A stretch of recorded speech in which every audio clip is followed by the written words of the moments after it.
गुटखा से। गुटखा मेरी जिंदगी है, मेरा जिगर का टुकड़ा है गुटखा। अगर किसी दिन मुझे गुटखा खाने को नहीं मिलता तो मेरी जान निकल जाती है। गुटखा मेरा जिगरी यार है। अच्छा, इतना प्यार करते हो गुटखा से? हाँ, हम मर्दों की पहली पसंद गुटखा है। गुटखा खाने से हमें ताकत मिलती है, प्रोटीन मिलता है, काम करने में मन लगता है। गुटखा के बिना हमारी जिंदगी अधूरी है, अधूरी है, अधूरी।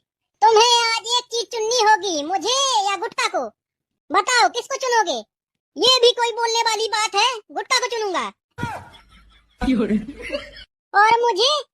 तू बेवफा हो सकती है, तू धोखेबाज हो सकती है, लेकिन गुटखा कभी धोखेबाज नहीं हो सकता। पुड़िया फाड़ो, मिलाओ और खाओ। अच्छा, गुटखा से इतना प्यार है। ठीक है, तो मैं जाती हूँ अपने मायके।